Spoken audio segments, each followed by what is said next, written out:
Hello students, ध्यान दीजिए। इस वीडियो में मैं आपको 12th क्लास का जो टॉपिक चल रहा है मानव में जनन, उसी से संबंधित ये वीडियो बना रहा हूँ। इससे पहले वाली वीडियो में मैंने आपको गैस्ट्रुलेशन के बाद जो परिवर्तन होते हैं, गर्भ अवधि जो होती है कितने समय की होती है और गर्भ अवधि को कितने भागों में बांटा गया, प्रथम तिमाही, द्वितीय तिमाही और तृतीय तिमाही में क्या क्या होता है, ये बातें मैंने आपको बताई। आज के इस पॉइंट में मैं 3 बातें करूँगा। पहला, गर्भ अवस्था, गर्भ अवधि जो होती है उस दौरान हार्मोन कौन कौन से निकलते हैं, ठीक। और दूसरा, प्रसव क्रिया कैसे होती है, और प्रसव के बाद लैक्टेशन की क्रिया क्या होती है। ये 3 बातें मैं आपको आज बताऊंगा। तो सबसे पहले बात करें हम कि भाई गर्भ अवस्था के दौरान, सहगर्भता, प्रेगनेंसी के दौरान महिलाओं में कौन कौन से हार्मोन निकलते हैं। तो देखिए, यदि हम बात करें इसमें तो human chorionic gonadotropin hormone implantation के तुरंत बाद निकलता है। Human chorionic gonadotropin hormone. दूसरा निकलता है ह्यूमन प्लेसेंटल लैक्टोजन हार्मोन, ठीक। तीसरा एस्ट्रोजन, प्रोजेस्टेरोन, कॉर्टिसोल, थायरोक्सिन, ये हार्मोन निकलते हैं और इनकी बहुत अधिक मात्रा निकलती है। इसमें मैंने बताया था कि शुरुआत जैसे ही इम्प्लांटेशन होता है तो HGH human SCH human chorionic gonadotropin hormone बहुत अधिक मात्रा में निकलता है, जो ब्लड से निकलकर महिला के यूरिन में आ जाता है। और इस हार्मोन का यूरिन में प्रेजेंट होना प्रेगनेंसी टेस्ट की पॉजिटिव दर्शाता है कि वो महिला गर्भवती है। प्रश्न यहाँ पर 2 प्रश्न पूछे जाते हैं। पहला कि केवल प्रेगनेंसी के दौरान रिलीज होने वाले हार्मोन कौन कौन से हैं। केवल प्रेगनेंसी के दौरान वो 3 हार्मोन हैं, क्योंकि वैसे तो बहुत सारे निकलते हैं। मैंने बताया अभी आपको HCl human chorionic gonadotropin hormone, दूसरा HPL human placental lactogen hormone, तीसरा रिलैक्सिन हार्मोन। ये तीनों तो केवल प्रेगनेंसी के दौरान ही निकलेंगे, लेकिन इसी प्रेगनेंसी के समय एस्ट्रोजन, प्रोजेस्टेरोन भी निकलते हैं। लेकिन ये एस्ट्रोजन, प्रोजेस्टेरोन, थायरोक्सिन, कॉर्टिसोल, ये वो हार्मोन हैं जो बिना प्रेगनेंसी के भी निकलते हैं, बिना प्रेगनेंसी के भी निकलते हैं। तो केवल प्रेगनेंसी के दौरान निकलने वाले जो हार्मोन है वो 3 ही हैं। ह्यूमन कोरियोनिक गोनेडोट्रोपिन हार्मोन पहला, दूसरा ह्यूमन प्लेसेंटल लैक्टोजन हार्मोन और तीसरा रिलैक्सिन हार्मोन। क्लियर। अब एक प्रश्न और बनता है कि प्रेगनेंसी के लास्ट में, सहगर्भता के उत्तरार्ध या अंत में अंडाशय के द्वारा कौन सा हार्मोन निकलता है। अंडाशय के द्वारा कौन सा हार्मोन निकलता है। केवल रिलैक्सिन हार्मोन। लेकिन समस्या ये है कि अंडाशय से ये रिलैक्सिन हार्मोन निकलता है, वो कौन सी रचना से निकलता है, क्योंकि अंडाशय से 3 हार्मोन निकले, एस्ट्रोजन, प्रोजेस्टेरोन और तीसरा रिलैक्सिन हार्मोन। एस्ट्रोजन निकलता है पुटक कोशिकाओं, अंडाशय की पुटक कोशिकाओं से। प्रोजेस्टेरोन निकलता है अंडाशय के पीत पिंड से। तो ये रिलैक्सिन हार्मोन किससे निकलता है, ये भी पीत पिंड से ही निकलता है। जब रिलैक्सिन हार्मोन निकलेगा उस समय प्रोजेस्टेरोन हार्मोन निकलना बंद हो जाएगा। प्रोजेस्टेरोन, मैंने बताया था अभी पिछली वीडियो में कि प्रोजेस्टेरोन हार्मोन निकलता रहेगा तो गर्भ अवस्था बनी रहेगी, और प्रोजेस्टेरोन हार्मोन का निकलना बंद हो जाएगा तो गर्भ अवस्था समाप्त हो जाएगी और गर्भ बाहर निकलने के लिए उत्तेजित हो जाएगी। क्लियर। इस समय रिलैक्सिन हार्मोन निकलता है उत्तरार्ध में, लास्ट में। यहाँ तक की बात हुई।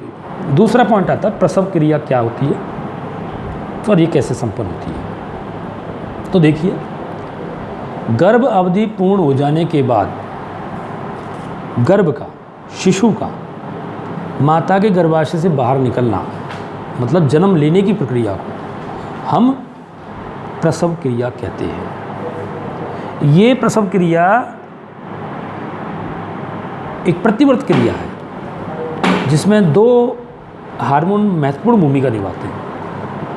पहला हार्मोन है ऑक्सीटोसिन हार्मोन, जिसे बर्थ हार्मोन भी कहते हैं। ये ऑक्सीटोसिन हार्मोन जो है न्यूरोहाइपोफाइसिस, हाइपोथैलेमस में बनता है, हाइपोथैलेमस बनेगा, लेकिन पीयूष ग्रंथि का जो पश्चपिंड है न्यूरोहाइपोफाइसिस, उससे रिलीज होकर ब्लड में आएगा और ब्लड के द्वारा यहाँ पहुँचेगा। क्लियर? Oxytocin hormone. दूसरा है रिलैक्सिन हार्मोन। अब इनकी भूमिका के वैसे मैं बताऊंगा, तो अभी आप ध्यान से सुनिए। प्रसव क्रिया, संपूर्ण गर्भ अवधि पूर्ण हो जाने के बाद जो गर्भ है उससे और प्लेसेंटा से संकेत उत्पन्न होते हैं। क्या उत्पन्न होते हैं? संकेत उत्पन्न होते हैं जो गर्भाशय की पेशियों में हल्के संकुचनों को प्रेरित करते हैं, और ये हल्के संकुचन तंत्रिकाओं के द्वारा हाइपोथैलेमस को उत्तेजित करते हैं ऑक्सीटोसिन निकालने के लिए। ठीक है? और जैसे ही ऑक्सीटोसिन गर्भाशय की पेशियों में आएगा, इस ऑक्सीटोसिन के प्रभाव से गर्भाशय की पेशियों में तीव्र संकुचन की क्रिया तीव्र हो जाएगी, और जैसे संकुचन की क्रिया तीव्र होगी, फिर दोबारा संकेत हाइपोथैलेमस में जाएंगे, फिर हाइपोथैलेमस से और अधिक मात्रा में ऑक्सीटोसिन निकलेगा, फिर और अधिक संकुचन होंगे। इस प्रकार गर्भाशय के संकुचन, शुरुआती जो संकुचन होते हैं जो हल्के होते हैं, जिनसे कि हाइपोथैलेमस उत्तेजित होकर ऑक्सीटोसिन निकालता है, उन प्रारंभिक संकेतों को हम गर्भ उत्क्षेपण प्रतिवर्त कहते हैं, फीटल इजेक्शन रिफ्लेक्स कहते हैं, फीटल इजेक्शन रिफ्लेक्स कहते हैं, गर्भ उत्क्षेपण प्रतिवर्त। और इसी प्रतिवर्ती क्रिया के परिणाम स्वरूप गर्भाशय संकुचित होता है, ऑक्सीटोसिन निकलता है, ऑक्सीटोसिन निकलेगा, गर्भाशय और ज़्यादा संकुचित होगा, गर्भाशय और ज़्यादा संकुचित होगा, ऑक्सीटोसिन और अधिक निकलेगा। तो एक दूसरे को ये प्रतिवर्त करते हैं। इस प्रतिवर्त क्रिया के परिणाम स्वरूप गर्भाशय की पेशियों में संकुचन इतनी तीव्र गति से होते हैं कि महिला को बहुत ज़्यादा पेन होने लगता है, जिसको प्रसव पीड़ा या लेबर पेन कहते हैं। और इस प्रसव पीड़ा के कारण गर्भाशय पेशियों के अत्यधिक संकुचन के कारण एक दबाव उत्पन्न होता है। वो दबाव गर्भाशय में उपस्थित शिशु को, भ्रूण को गर्भाशय से बाहर की ओर धकेलता है, गर्भाशय से बाहर की ओर धकेलने का कार्य करता है, यानी जन्म लेने की प्रक्रिया शुरू हो जाती है। इसी समय अंडाशय के कार्पस ल्यूटियम से और प्लेसेंटा से रिलैक्सिन हार्मोन स्रावित होता है। वो रिलैक्सिन हार्मोन महिला की श्रोणि संधान, प्यूबिक सिम्फाइसिस को ढीला कर देता है, शिथिल कर देता है। प्यूबिक सिम्फाइसिस शिथिल हो जाती है, जिसकी वजह से बर्थ कैनाल, जन्म नाल, जो गर्भाशय गिरवा और योनि से मिलकर बनी होती है, गर्भाशय गिरवा और योनि से मिलकर बनी होती है बर्थ कैनाल, वो चौड़ी हो जाती है, और बच्चा, बर्थ कैनाल चौड़ी हो गई, और इसी रिलैक्सिन हार्मोन की वजह से वो बर्थ कैनाल, जन्म नाल चिकनी हो जाती है। ऑक्सीटोसिन के कारण गर्भाशय संकुचन तीव्र हो जाते हैं, दबाव पड़ता है, और उस दबाव की वजह से बच्चा इस चौड़ी जन्म नाल से फिसलता हुआ बाहर आ जाता है। इस प्रकार प्रसव की क्रिया संपन्न होती है। प्रसव की क्रिया जब संपन्न होती है, यानी जन्म लेता है बच्चा, तो एक सामान्य प्रसव की क्रिया में, सामान्य प्रक्रिया में जो शिशु है उसका सिर सबसे पहले बाहर निकलता है। सिर के साथ ये कंधे इस प्रकार से जुड़े होते हैं और वो बच्चा बाहर निकलता है। इसको कहते हैं नॉर्मल डिलीवरी। लेकिन कभी कभी अपोजिट होता है, जिसको अपन कहते हैं उल्टा बच्चा है। उल्टा मतलब सिर बाद में निकले और पहले उसके पैर निकले हैं, धड़ निकले और लास्ट में सिर निकले। ऐसी स्थिति में पूरा शरीर बाहर निकल जाता है और सिर बाहर, सिर अंदर रह जाता है, तो यहाँ पर दबाव पड़ सकता है गर्दन पर और बच्चे की मृत्यु हो सकती है। ऐसी स्थिति बोलते हैं उल्टा बच्चा होना। पैर निकल रहे हैं उसके, निकलना चाहिए पहले उसका सिर और निकलते हैं उसके पैर, तो ऐसी स्थिति को उल्टी स्थिति कहते हैं। तो सामान्य प्रसव क्रिया में, नॉर्मल डिलीवरी में बच्चे का सिर सबसे पहले बाहर निकलता है, उसके बाद पूरी बॉडी उसकी बाहर निकल जाएगी। सिर के साथ साथ उसके कंधे भी जुड़े होते हैं जिससे गर्दन का बचाव होता है और वो एक साथ बाहर निकलता है। ये बात हुई।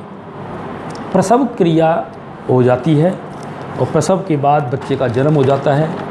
अब यहाँ पर हम एक बात लेंगे, दुग्ध स्त्रवण या लैक्टेशन की प्रक्रिया, वो क्या होती है। ध्यान देना, संपूर्ण गर्भ अवधि के दौरान महिला में आर्तव चक्र नहीं होता है। सामान्य महिला की तुलना में एक जो प्रेग्नेंट गर्भवती महिला होती है उसके स्तनों का विकास ज़्यादा हो जाता है प्रोलैक्टिन हार्मोन की वजह से। ठीक है। दूसरा, लेकिन स्तनों का विकास हो जाएगा, दुग्ध बनना शुरू हो जाएगा जब गर्भ अवधि के दौरान, लेकिन दुग्ध का स्त्रवण नहीं होगा।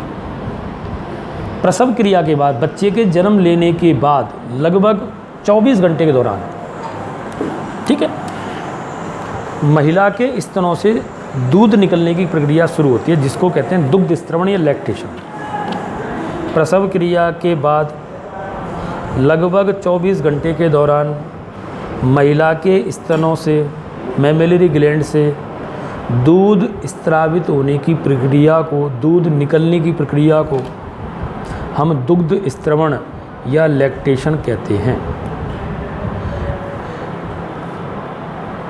लैक्टेशन जो होता है वो प्रोलैक्टिन हार्मोन और ऑक्सीटोसिन हार्मोन के प्रभाव से होता है।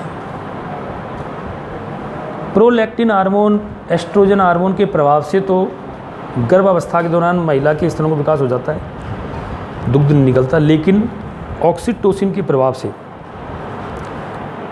इन स्तनों से दूध निकलना शुरू हो जाता है।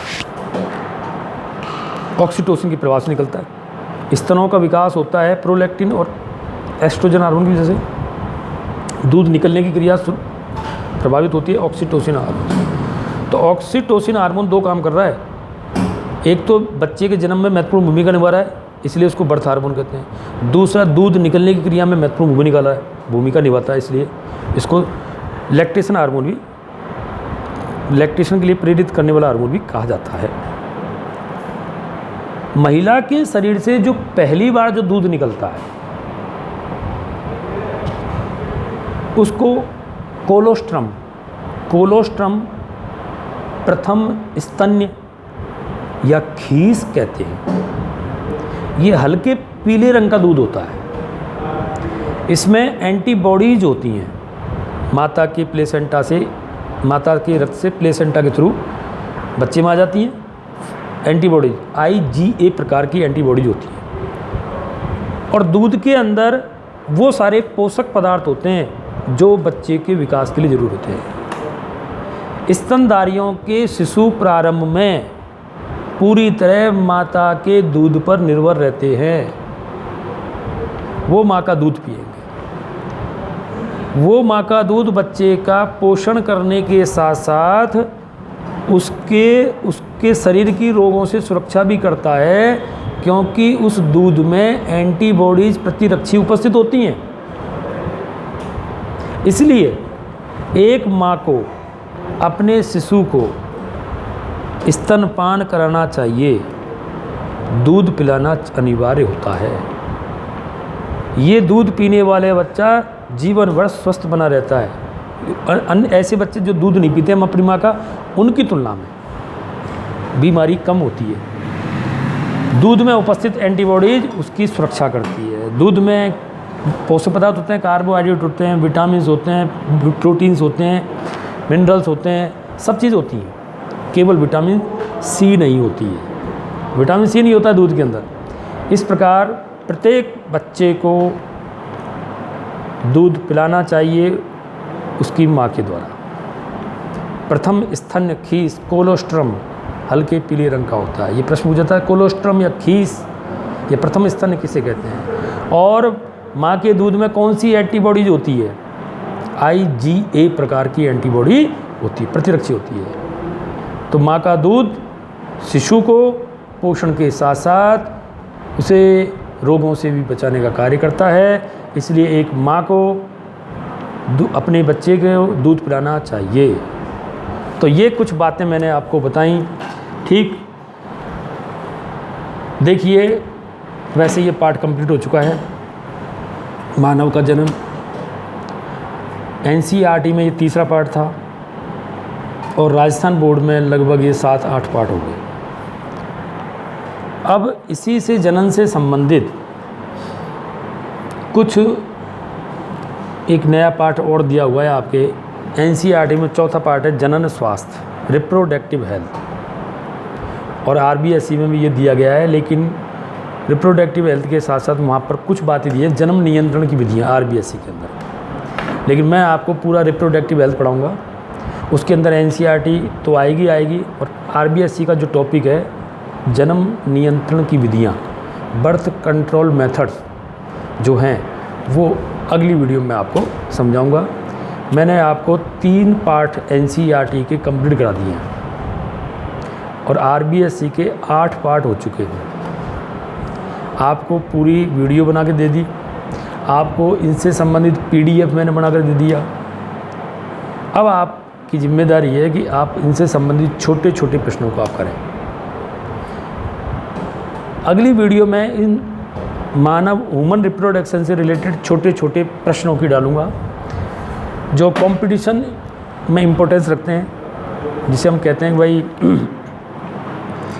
Foundation class. तो वो फाउंडेशन क्लास अब करूँगा क्योंकि ये टॉपिक कंप्लीट हो गया आपका। इससे संबंधित कुछ महत्वपूर्ण पॉइंट्स मैं आपको बताऊंगा जो नीट जैसे एग्जामों में पूछे जाते हैं। वैसे तो हर लाइन इसकी अपने आप में इम्पोर्टेंट है, NCERT की हर चीज़ इम्पोर्टेंट है, तो उन पर हम चर्चा करेंगे। धन्यवाद, थैंक यू।